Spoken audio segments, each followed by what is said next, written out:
In this episode of MPTV, you're stuck with me again, but this time I'm talking to Aaron, a friend of mine who was in the office, and we were talking about an email I had just recently got from a restaurant owner who was curious about our services, but it went a little sideways. Tune in, check it out. Let's take it from there. Okay, Max, you're going to interrupt my Better Blend acai bowl with a video? With coconut. With coconut. You don't like coconut? Oh, I love coconut. Okay, I never get it on my bowl. The theme of this video we're going to call is that Matt Plapp is a basic bitch. Just taking it in. So I'm going to tell you about it in a second, but basically somebody emailed me and let me know that, or emailed my team, let me know that my book is pretty basic marketing tactics for restaurants. That is one thing this gentleman and I agree on. Let me break it down. And this isn't by any means putting this guy on blast. This is just responding. This is how I responded to him via email. So this is a restaurant that has been working with one of my team. I say working, having a conversation about setting up a meeting to talk about marketing for their restaurants. And I happened to be in the area where the restaurant was a couple weeks ago. And so I was out there. I couldn't get to see the guy. We couldn't coordinate a meeting. So I dropped off a book with a note. And I told my guy, email him and say, hey, left a book. Look forward to talking to you guys. Do it all the time.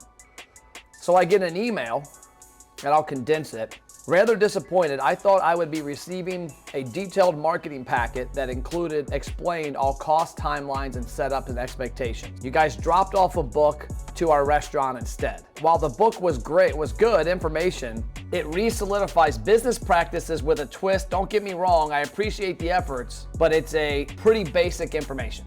Right. So I guess he thought I was gonna drop off a marketing package of what we do, which we don't do that.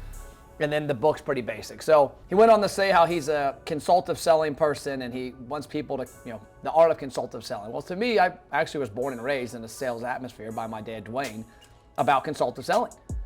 That in my world, you don't diagnose without prognosis, right? He wanted you to drop off a boilerplate marketing proposal without even hearing him out and what his business is. Oh, yeah, and so we don't do that. We don't actually have that. So let me walk you through my response and you tell me I'm out of line. I know I'm not out of line, honestly, and I think it's done kind of tactful. A couple years ago, Matt Platt might have taken more offense, but I think it's kind of funny. I'm gonna have to hear this to believe it. You're gonna have to hear it. It's tactful.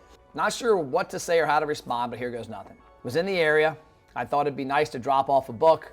Store was closed. Put it in a place. You guys found it. You and I are both from a sales background, it looks like, and I'd hope you understand it's impossible for me to drop off pricing when we have no clue what your needs are and if we can even help. Because I had 2 restaurants the other day I told, can't help you. Yeah. Not a good fit. What you need, what we do doesn't mix. Said we don't run our business that way. We have conversations with owners to get a deep understanding of who they are, what they're doing, and if there's a need for our help. Then we schedule another call. It's like me calling you up and saying, hey, I need a house. Right. Cool, look at these 5. Right. That's a $4 million mansion. I need some more information from you before I can tell you if I can help you or not. Yeah. And that's the same way. Oh, he said that what we were doing was par for the industry, as far as like dropping a book off, I guess, and not doing that. The industry. Didn't you say you had tried to set up a meeting? Yeah, with this we've been guy trying 4 to, times? and we hope to. Yeah, I mean, my team was doing it. I don't know what the breakdown is, but I'm not in the business of prognosis without diagnosis. That's what he called it. He said it was a basic business practice of dropping off the proposal. Mm-hmm. I would argue that a basic business practice is exactly what you wanted from us.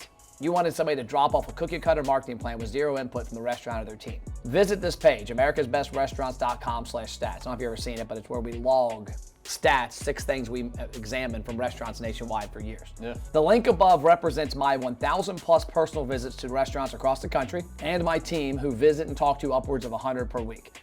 The items you mentioned in the book are in fact pretty basic. We agree there. And I agree. I mean, I wrote the book short and sweet so you could read it on an airplane, and this is just shit that nobody's doing. I mean, I was telling somebody earlier, I'm like, I could stand to lose 10 pounds of weight. There's 3 ways to lose weight. I mean, the nutrition part. Eat lean meats, eat vegetables, and fruits and nuts. Mm-hmm. Not pizza from last night. I had chicken wings the night before. I had an amazing sandwich at that place over in Rising Sun, steak sandwich with french fries. So yeah, that's basic too.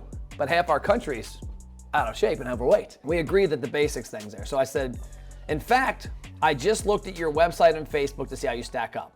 Now, put it in perspective, this is what we would do. When somebody schedules a conversation, we don't go in guns a-blazing. I have a call with them and say, hey, tell me everything. Everything you tell me, I'm gonna tell you about what we do. I'm gonna go back and take that look at it, put it together and see where we fit if we do. Right. So in fact, I looked at your website and Facebook, see how you stack up. Number one, there's nothing intrusive to gain customer data on your website. I can't even find a way to give you my data without ordering, and I should not have to look hard. We have restaurants gaining up to 700 to 1,000 customers per month from a basic pop-up with a strong call to action, and those customers will visit the restaurant within 4 weeks at a 35% average. That's covered on page 37, chapter 3 of the book. Your website does not have the Google or Facebook tracking pixels. You know what the pixels are? Yeah, it's basically a little code that goes on the computer so that when you go back through social media, you can target using advertising. Exactly. Yeah. Amazon is famous for it. Like I go in there and look at something, the next day I get hit with Shoes are popping up. Yeah, and exactly. Yeah. Orange shoes. Orange shoes. Yeah. Orange everything. So his doesn't have that. And we have a thing that shows us that. This pixel is huge, a huge tool you should be using on your website, and you are not. As an example, you could easily retarget customers who visit the online ordering page and target them all over the internet, and that's covered on chapter 10. The pixel literally, the last 4 or 5 years, is one of the most basic elements of a website. Like people that design websites, when they don't put pixels on there, it blows me away. Now you can put videos on the website, and when people watch them, retarget those views, but the pixel is much easier. Basic. Basic. Yeah. Third, your Facebook posts are not gaining engagement. This is where consultative comes in. I went deep, maybe a little too much deep. I had like 30 minutes between calls, and I'm like, okay, I'm gonna look and see. Maybe I can offer some advice. Went down the rabbit hole. Your Facebook posts are not gaining attention or engagement. Heck, there was a post of a defensive player of the week back in the fall that could have gotten huge engagement, but instead had 11 likes and a negative comment that nobody acknowledged or deleted. That is covered in chapter 4 of my book. And when you look at that, like football players, like if somebody posted Cole as defensive player of the week on their page, my mom, my dad, my wife, me, 10 people would share it. Guaranteed there'd be 50 comments and a bunch of likes. The fact that this post went on there with the kid's face and nobody did anything tells me their Facebook page is a ghost town, because Facebook turns off the water. Yeah, their algorithm's not reaching the people. Their parents, grandparents never even saw it. No. The other aspect here is per item 3 above, we have a client similar to him in his region, not near his restaurants, but within like 30 minutes. Per number 3 above, here are the stats from one Facebook post from a restaurant like yours, same industry, both of them are the same type of food, in your region that we work with, that gained more comments in 1 week than every post on your page combined in the last 13 months. So I had a little time to spend on this. Nice flex. Every post on your page that's linked from the website, so I'm going from the page, I'm assuming that's their Facebook page, that's where they're posting content, it's linked from the website. Going back to December of 2020 has approximately 87 comments. That's every post. Now I'll also say this, they don't post often enough. There was 5, 6, 7 days between posts, and that hurts the algorithm. The post below has 330 comments in 1 week, and we spent $25. It has 175 reactions, 330 comments, 13 shares. It reached 6,000 people. When I say I don't diagnose without prognosis, I mean it. As I said above, yes, my book is basic, and it covers topics that are basic, but they're not being practiced by 90% of the restaurants in the country, including yours. I mean, those are 3 items. The pixel, social media engagement, and collecting data on your website that are in the book. Basic. But here's the thing, like a lot of times when I train real estate agents, I'm telling them things that they already know. Yeah, your book does highlight a lot of basic points, but here's the thing. You're a business owner, you're an entrepreneur, you know these things, why aren't you executing them? Well, and that's why, when you hire somebody that we don't create the idea is already out there, we just help you execute it. So the last line was, this is the info we would have uncovered in a detailed conversation, which would have then led to a proposal from our company. There's nothing from my end that we can cookie cutter go to. I can't go to, we sat down, when we started doing business together, we sat down and talked multiple times because I got to look and examine. And my team's the same way. I train all of our team that we're not a cookie cutter company, that we might look at a restaurant or whatever, like we were at Rising Star Casino yesterday. Look at what they're doing. There might not be a need. Or you know what? There's some things that maybe aren't suggested because they don't make sense. I had one that cracks me up that goes back to the opposite of this, is this guy years ago, one of our restaurant clients, brought me this amazing lunch promotion. Literally, it was pretty damn good. You know the problem? They weren't open for lunch. They were a dinner and weekend restaurant only. Oh my God. And so this guy came to me with this big thing. And me as a salesperson that does a lot of needs analysis and consults, dude didn't do his homework. So for me, I'm like, bro, I don't have, if you're gonna come waste my time and not do the footwork to understand what we need, I'm not gonna do business with you. Well, and it's like stepping over dollars to get dimes. I mean, the guy's, he's not giving you the time of day, and you just pointed out every single reason why he should hire you with basic concepts that he's not executing. The schedules hadn't aligned yet. Oh, okay. So he's not ignoring you. It just, he hadn't made time. So there's been a conversation between him and one of my sales guys. But I was just trying to be nice and just stop by the restaurant and drop the book off. I mean, I don't know very many people that have written books. You written a book? Never. Not yet. You written a book, Max? It's in the process. And that's funny. I think I saw a stat there. It's like 98% of people that say they're going to write a book, it's in the process. Yeah. I mean, I've written 3 books. They're basic. But the reason they're basic is what we teach restaurants and what we do for them isn't rocket science. Right. Attract, build, retain. Where are you attracting attention? Let's say online. Where are you driving that attention? Your website. You better be building data there. Yeah. Wherever you're building data, you better be using the data to retain. Hell, the big game, 99% of the emails I got talked about restaurants selling food for the Super Bowl. Come to our restaurant, do this, order catering.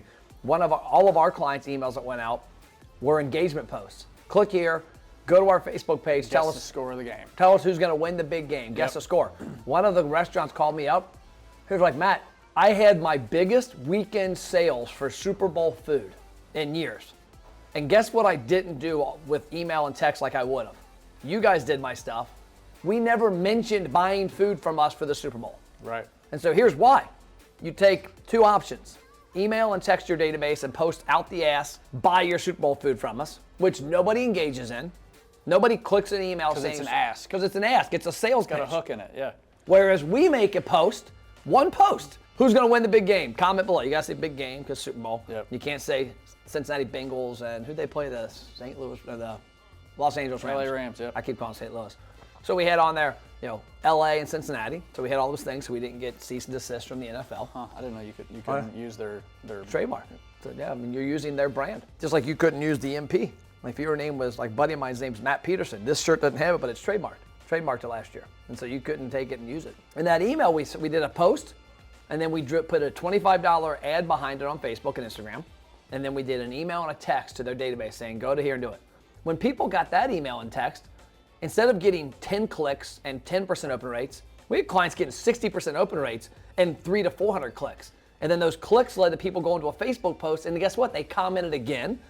And then later that day, when their friends saw it on Facebook, because like I see what you comment on, you see what I comment on, and if it's engaging to us, I guess. Well, now I get a notification that your friend commented on the post from XYZ company.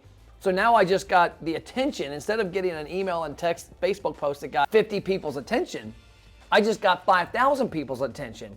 And hence, they bought more food because they associated.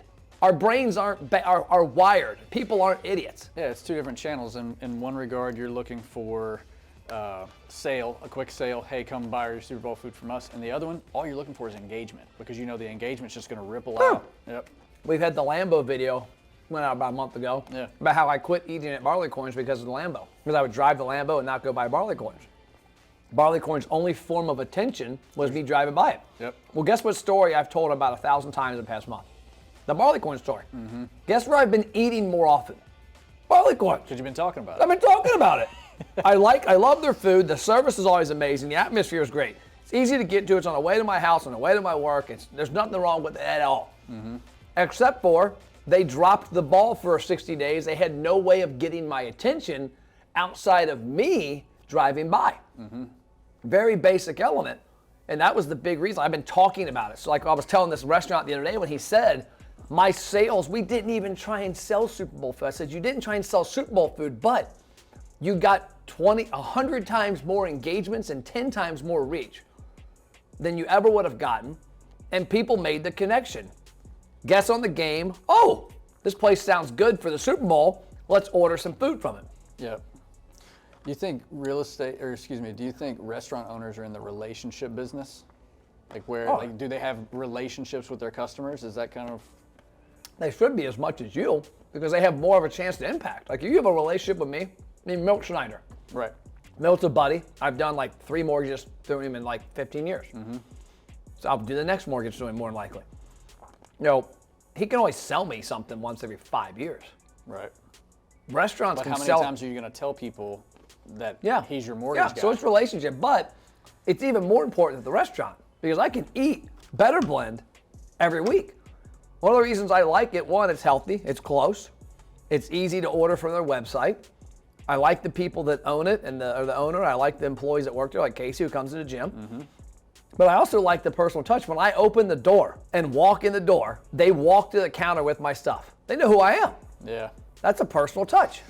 That's one of the things that I coach my team on is, and this is real estate formula or just business formula in general, in order to be successful in business, you have to be memorable. Well, you forgot about barleycorns because you weren't driving by there every single day, and you started talking about them, and then you remembered them again.